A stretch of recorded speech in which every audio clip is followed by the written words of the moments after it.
نبی پاک تشریف لائے اور اب صبح کے وقت میرے آقا نے ام ہانی رضی اللہ تعالیٰ عنہ کو جب یہ واقعہ سنایا، ذرا غور کیجیے، وہ وقت تھا جب فقط 40-50 تقریباً 80-90 کے قریب مسلمان تھے، زیادہ مسلمان نہیں ہوئے تھے، 11 سن نبوی کا وقت ہے۔ نبی پاک نے مکے والوں کے سامنے بتانا شروع کیا۔ ابو جہل بدبخت کہتا ہے اے محمد صلی اللہ تعالیٰ علیہ وسلم، جو آپ مجھے کہہ رہے ہیں میں اگر مکے والوں کو جمع کر لوں انہیں بھی کہیں گے؟ کہا بالکل۔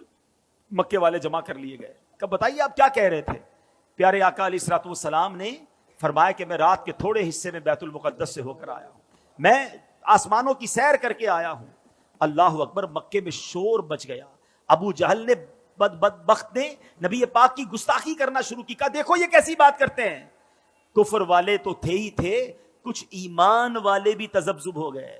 جو کمزور ایمان والے تھے ان پر بھی امتحان کی گھڑی آ گئی۔ یاد رکھیے گا، واقعہ معراج جہاں نبی پاک کی شان اور قدر و منزلت کو بیان کرتا ہے، وہاں یہ ایمان والوں کا امتحان بھی ہے، یہ ٹیسٹ بھی ہے کہ تمہیں اپنے نبی پر کتنا اعتماد ہے۔ اللہ اکبر، جب یہ شور شرابہ ہوا تو مکے والوں نے کہا کہ آج موقع اچھا ہے ابو بکر صدیق کو پیارے آقا سے دور کرنے کا۔ یاد رہے سیدنا صدیق اکبر اس زمانے میں بھی بڑے معزز تھے، بڑے بیپاری تھے، ان کا مسلمان ہونا کافروں کو بڑا کھٹکتا تھا۔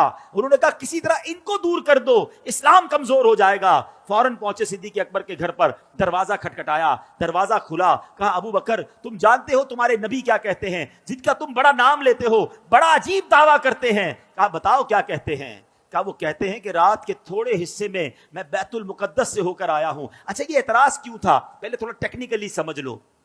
بیت المقدس جو ہے وہ 1 مہینے کا راستہ تھا۔ اونٹ پہ جائیں، گھوڑے پہ جائیں تو مکے سے بیت المقدس 1 مہینے کا راستہ، واپس آئیں پھر 1 مہینے کا راستہ، 2 مہینے کا سفر، اور تھوڑی دیر میں ہو کر آ گیا ہوں۔ ان کو سمجھ نہیں آ رہی تھی، لاجک یہ کہتی تھی کہ ہو نہیں سکتا ہے، مگر ہر چیز لاجک سے جواب نہیں دیا جاتا۔ صدیق اکبر نے یہ ہمیں سکھا دیا ہے۔ وہ دروازے پر گئے، کہا ابو بکر تم جانتے ہو تمہارے نبی کیا کہتے ہیں؟ کہا کیا کہتے ہیں؟ کہتے رات کے تھوڑے حصے میں بیت المقدس سے ہو کر آ گیا ہوں۔ کہا واقعی میرے آقا کہتے ہیں؟